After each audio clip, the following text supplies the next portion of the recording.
The snow hadn't melted from the ridge yet, but the blood was already seeping into the barn floor. Cole Granger stood there in the open doorway, boots caked with slush and ash, hat clutched in one calloused hand, staring at the body that wasn't supposed to be there. It wasn't a coyote, like he'd first figured from the rustling. Wasn't no thief either. It was a man, young, breathing ragged, with skin the color of sunburned clay and blood soaking through the side of his chest like spilled ink. His black hair fanned across the hay, matted and tangled. But what stopped Cole cold wasn't the wound or the arrows near his feet. It was the mark burned into the brave's shoulder. A jagged brand, half-healed, barely visible beneath torn hide and blood, but clear enough. Cole's hand shook. That mark wasn't tribal. That was his mark. From years ago. From before he stopped branding the wild ones they caught. Before he stopped trying to make peace by breaking boys like cattle. He staggered back from the site, nearly tripping on the bucket of feed he'd dropped when he saw the figure. He hadn't used that brand since 1866. Buried the iron. Buried the memory. But it had come back. And it was breathing in his barn. They called the place Dry Creek Ranch, though the creek had run dry 3 winters back. The house leaned into the wind like it was tired of standing, but the roof still held. Cole built it with his brother, Jeb, after the war, when the territory was fresh and the land cheap. Jeb was long gone now, buried out behind the aspen trees with a crooked wooden cross and no sermons. Cole stayed. Not for glory, not for gold. He stayed because the land didn't ask questions. He kept a few cattle, rode into town every other week for supplies, and didn't speak unless spoken to. Folks in town called him a loner, maybe touched in the head after what he'd seen fighting under Sheridan. But nobody bothered him much. He wasn't mean, just quiet. A man shaped like the land he lived on, dry, broad-shouldered, and weather-beaten. The barn was his morning routine: feed the mare, check the tools, shovel the old hay. He liked the silence, liked the way the morning light filtered through the warped wood slats, painting long stripes across the dirt. But that morning the silence broke. Something breathing, heavy and wrong, behind the stacked crates. And then him. The sun hadn't yet climbed over the ridge, but Cole dragged the brave's body into the light anyway. Not out of cruelty, he needed to see how bad the wound was. Arrow to the ribs. Deep. Bleeding slow now, which might be worse. Infection was already setting in. The smell gave it away. He should have left him there. Should have gone into town, told Sheriff McClary. Let the cavalry handle it. Let the army decide if this one was dangerous or dying. But instead, Cole knelt in the straw and cut away the blood-soaked hide with his knife. He worked silently, jaw tight, hands trembling just a little. The brave stirred once, coughed, eyes fluttering open for a half-second. But he didn't speak, didn't scream, just locked eyes with cold, dark, burning, tired eyes, and then passed out again. Cole saw no war paint, no weapons beyond a small knife, no stolen horse, just one broken boy, barely a man, bleeding into the straw. He should have ridden away, but something held him there, something older than anger, something heavier than guilt. By midday, he had the boy cleaned up and resting on an old cot in the tack room. The wound was wrapped tight with boiled cloth and pine sap. Cole had seen worse on both sides. He'd watched braves gut soldiers alive and seen bluecoats torch Comanche camps full of children. He didn't pretend to know who was right anymore. That burned out of him long ago. But the brand, he hadn't seen it in years. Not since that winter they caught those 2 Apache boys stealing tack. His father told him to mark them. So their people know we own him now. And Cole, green and scared, had done it. Pressed hot iron to a screaming shoulder. One boy died 2 days later from fever. The other, Cole never saw again. Until now. Was this him? He wasn't sure. But he had a feeling. Outside, the wind howled across the plain, pushing snow off the ridges in great white curtains. The world was quiet except for the creak of the barn roof and the soft, labored breath of the wounded man. Cole sat in the corner with a cup of coffee gone cold, watching him sleep. He thought about dragging the cot out, leaving it by the fence. Let fate decide. But when the boy stirred again, whispering something low in a language Cole barely remembered from the old days. The rancher couldn't move. Couldn't do it. He pulled the blanket tighter over the young man's chest, then stepped out into the snow, staring up at the horizon where the wind carried a scent he didn't like. Smoke. Thin, distant. Someone was out there, and Cole had just made a choice he couldn't take back. The next morning, the smell of wood smoke lingered stronger, riding the cold air like a warning. Cole stood on the porch, rifle across his arms, eyes on the distant line of trees beyond the far pasture. He hadn't seen anyone yet. No riders, no scouts, no war drums. But something in his gut twisted like it used to in the war, just before the bullets started flying. The brave inside hadn't stirred again since the night before. Fever had him now for sure. Cole had changed the bandage 3 times already, watched the color in the kid's face go from sun-brown to pale gray. He'd boiled water, dug out what herbs he still had in the root cellar, whispered half-remembered prayers as he wiped sweat off the boy's chest with a damp cloth. Felt like caring for a ghost. Midday, hoofbeats cracked across the dirt road. Cole's heart jumped. But it wasn't riders from the ridge. It was a wagon, Old Man Sutton's rig, with his square frame bouncing on the seat and his daughter, Maisie, beside him, holding a covered basket. Cole stepped down off the porch slowly. Sutton reined in his horses with a dry grunt. Heard you weren't in town yesterday like usual. Figured maybe you was sick. Maisie thought we'd bring you a little stew. Cole's eyes flicked to the barn without meaning to. Sutton noticed. His face changed. You all right, Granger? Cole nodded once. Appreciate the food. Maisie smiled faintly and climbed down to hand him the basket. She was maybe 20, kind-eyed, and one of the few in town who ever tried to talk to Cole. She held his gaze a second longer than needed. You sure you're all right? He forced a grunt. Just tired. But Sutton was still watching the barn. You get coyotes again? Nope. Then what made you post up outside this morning like you're waiting for the devil? Cole didn't answer, just shifted his stance. The silence said enough. Sutton's eyes narrowed. I swear, Cole, if you're hiding something. The old man didn't finish the sentence. He didn't need to. Everyone remembered what happened out at Millhouse Ranch 2 winters back, when Dan Millhouse helped a wounded Kiowa boy after a skirmish. Town found out. Some men took torches to his barn. Dan moved east after that. What was left of his cattle froze in the snow. Best you be careful, Sutton muttered. Folks ain't too forgiving these days. He climbed back into the wagon, flicked the reins, and rode off without another word. Maisie looked back once. Her face carried something softer, something worried. Not angry, just unsure. Cole watched them vanish into the pale white dust. By the time he got back to the tack room, the boy was awake. Barely.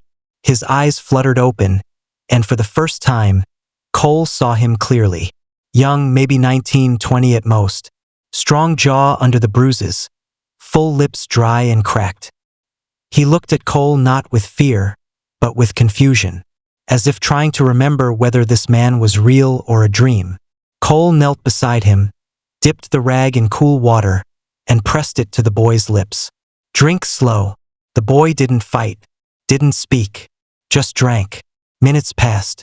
Then a whisper, broken and thick. Why help me? Cole looked down at his hands, at the dried blood beneath his nails, at the basket of stew, still untouched on the table. He didn't know what to say. He hadn't known since he dragged the kid in. Finally, he spoke. Because I should have helped someone like you a long time ago. The brave's eyes drifted shut again. That night, the wind changed. It came colder, sharper, like it was carrying something dark across the prairie. Cole didn't sleep. He sat by the barn window with his rifle on his lap and a lantern turned low. At some point past midnight, he heard the sound. Not hoofbeats, not yet, but a cry. Low. Animal. Carried by the wind. It was a signal. A scout's cry. Somebody was out there. By dawn, tracks appeared in the snow. Just one set, light, fast, barefoot. Cole followed them halfway up the ridge and found where the watcher had perched in the night, staring down at the ranch. The snow was pressed flat where they'd laid. A few eagle feathers left behind. Whoever it was, they were gone now. But they knew. He returned to the barn and checked on the boy. Fever still burned, but he was sleeping deeper now, breathing easier. Cole stood in the doorway a long time, watching the pale sky turn gold over the hills. He thought about Millhouse again, about the torchlight in the dark, about the war and the mark on that boy's shoulder. How many others carried that mark? How many still remembered what he did? Later, just before sundown, a rider from town came fast up the hill. Jesse Mathers, one of McClary's deputies. "Sheriff says we got trouble," he called out as Cole stepped onto the porch. "What kind?" Mathers shifted in the saddle, glancing toward the barn like he already knew. "Old lady at the trading post said she saw Apache tracks down near the canyon. Might be scouts. Sheriff's organizing a party." Cole's jaw tightened. "What for?" "What you think?" Mathers said flatly. "If they're circling, it means they're watching something. Or someone. We just want to know who and why." Cole didn't move. Mathers looked at him hard. "You seen anything strange out here lately, Granger?"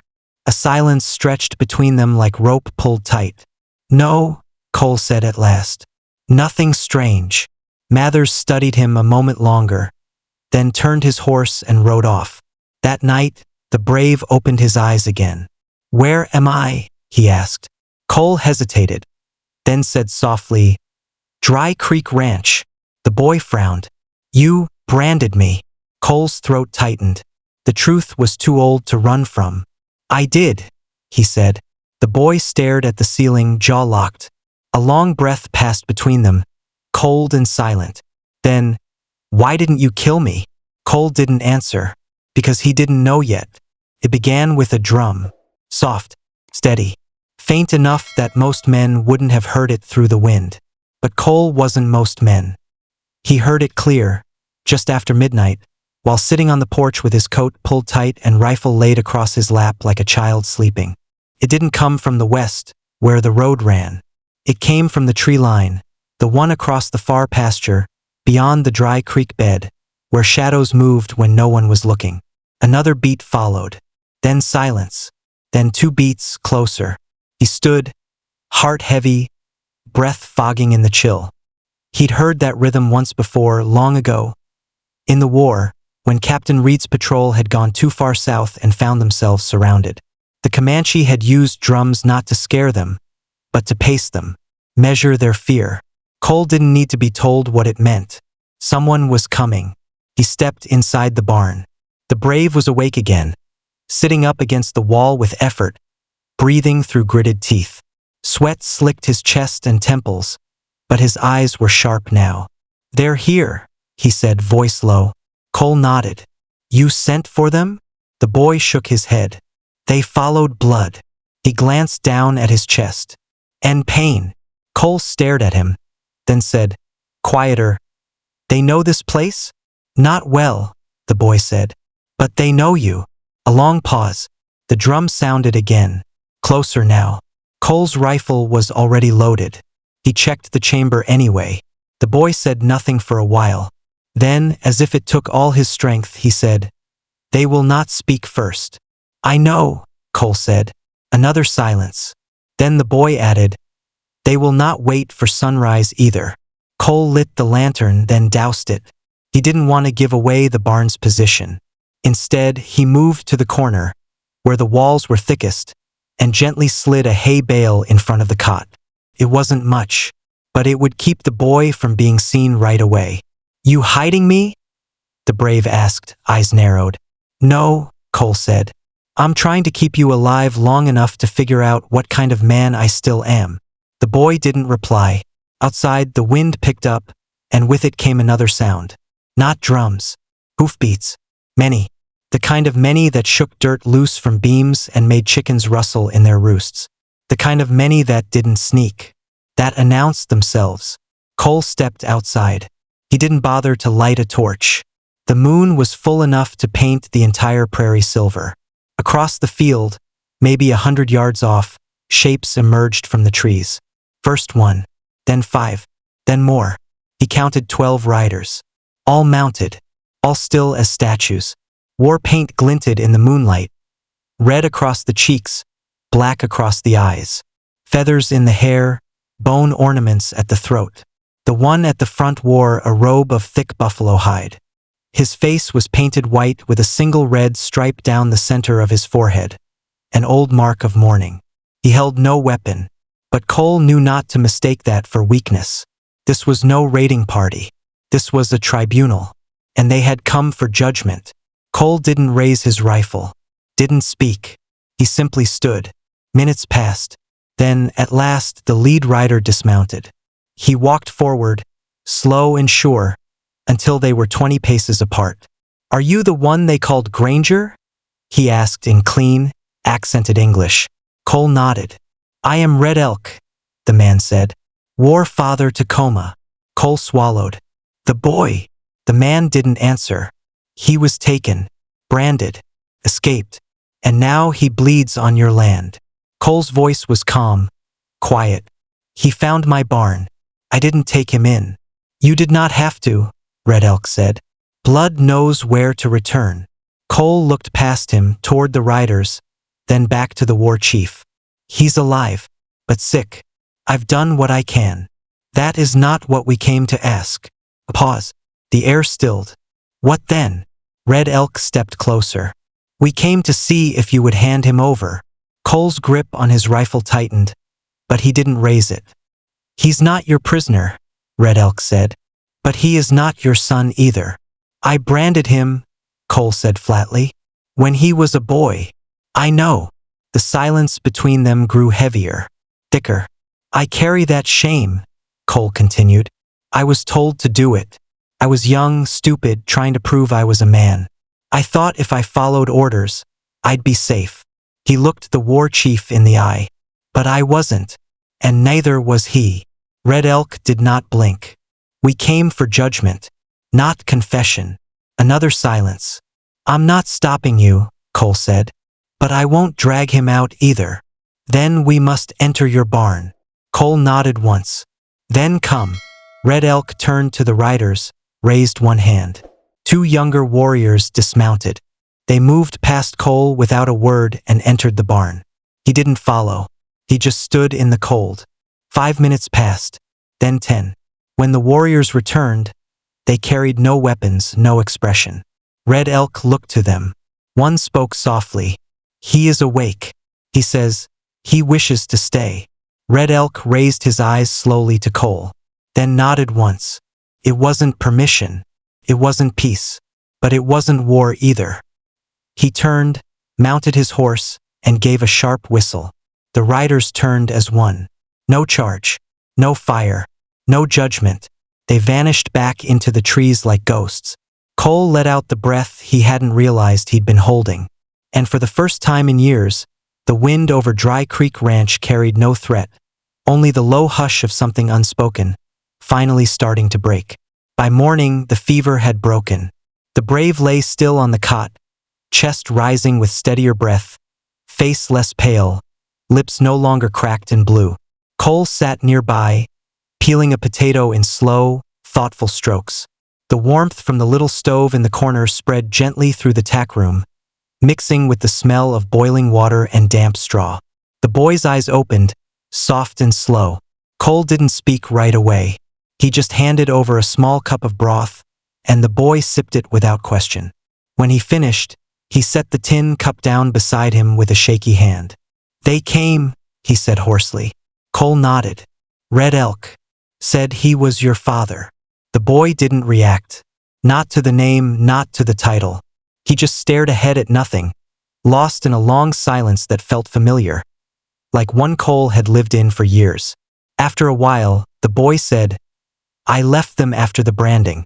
I couldn't look anyone in the eye. Not my brother. Not my own shadow." Cole looked at him, not like a man guarding a secret, but like one living beside it. "I branded you," Cole said softly.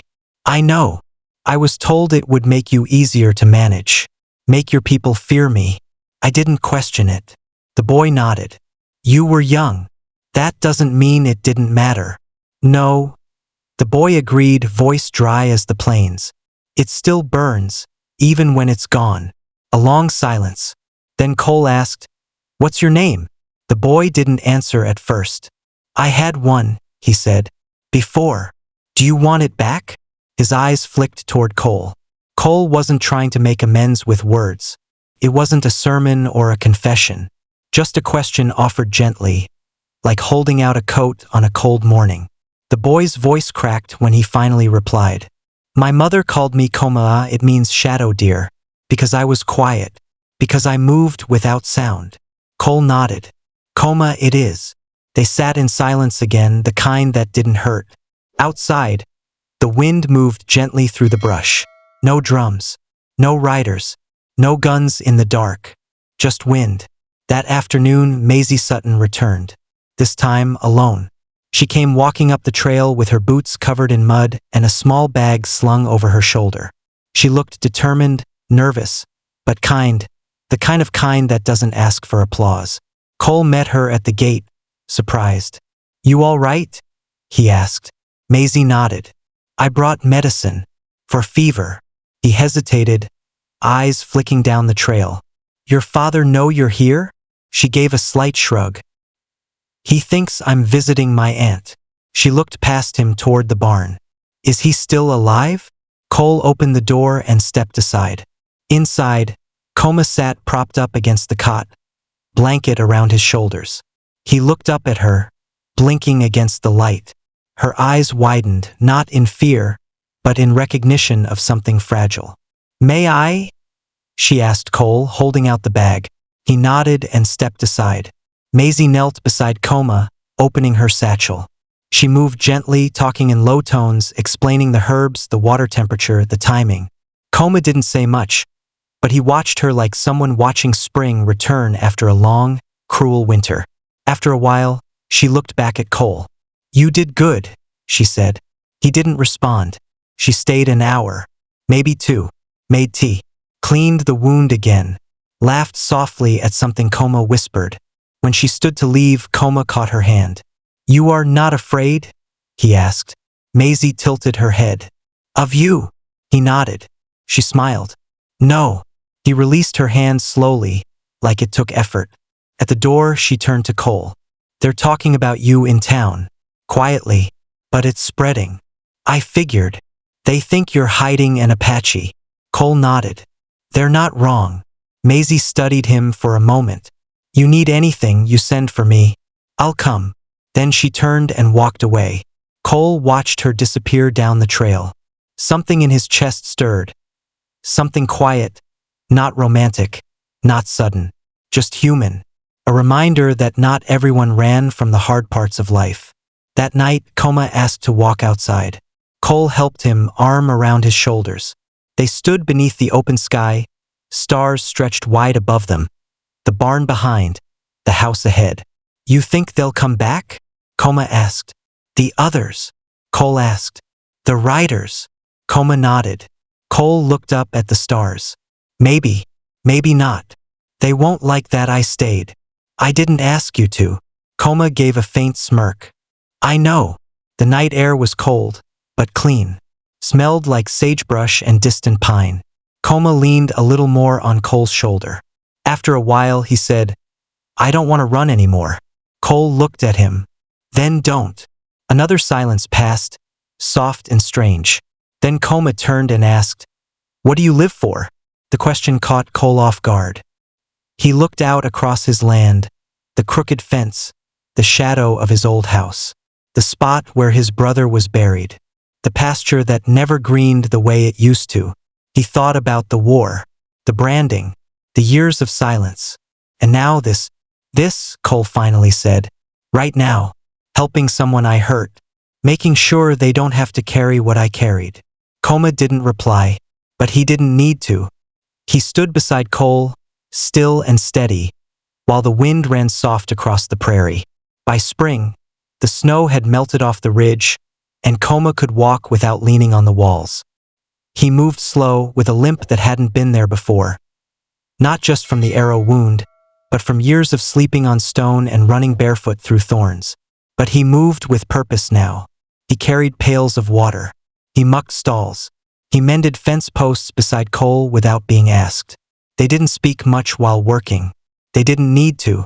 There was a rhythm between them now, quiet and hard-earned. Like two men who had both buried more than they'd ever said out loud. Sometimes, Cole caught the boy staring out toward the ridge, watching the tree line, listening for hooves that hadn't returned. Other times, Coma sat on the back porch carving thin pieces of wood with the same small knife he'd carried when Cole found him.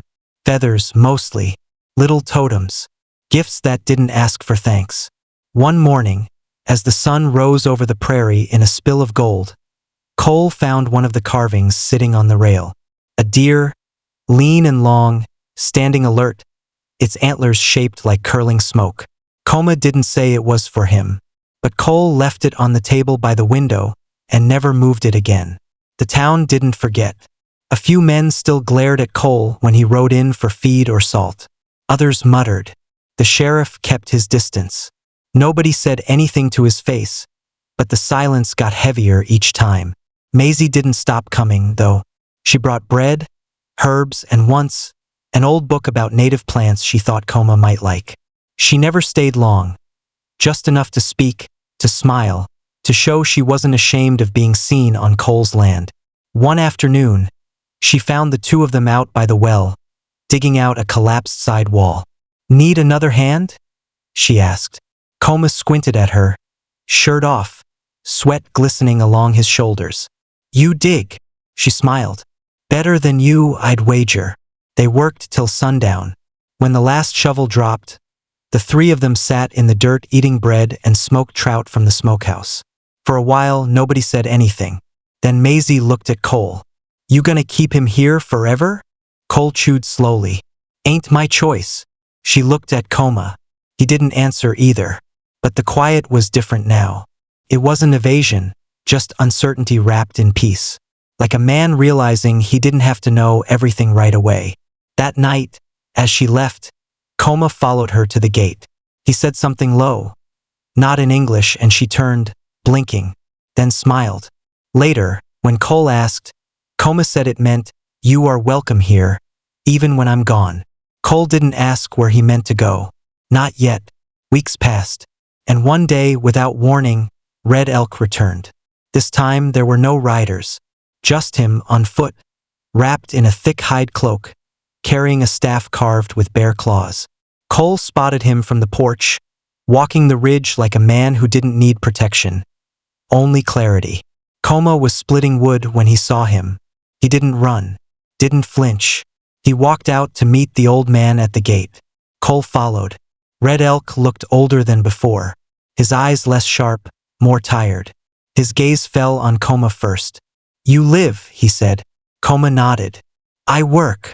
Red Elk gave a slow, approving grunt. "Good. Hands that work forget how to shake with hate." He turned to Cole. "I have come to ask." Cole waited. Red Elk continued. "He may stay, or he may come back. He is of two worlds now. That cannot be changed." Cole said nothing. Red Elk looked at Coma. "What do you choose?" Coma glanced at the barn, at the house, at the sky, then said, "I am still choosing." The old man smiled, not wide, not fond, but in the way mountains might smile with weight behind it. "Then I will wait," he said. He left before the sun touched the trees. No anger, no demands, just a presence that faded back into the land the same way it came. That evening, Coma sat beside the grave marker out behind the house, the one with Jeb's name carved into a weathered plank. Cole joined him, 2 mugs of coffee in hand. "Was he kind?" Coma asked. Cole nodded. "Kinder than me." They sat a while. Then Coma said, "You don't owe me forever." Cole didn't look at him. "It's not about owing." "What then?" Cole turned the mug in his hands. "It's about breaking something, then spending your life trying to hold the pieces together." Coma watched the prairie grass shift in the wind. "You didn't break me." Cole didn't speak. "I did that myself," Coma continued.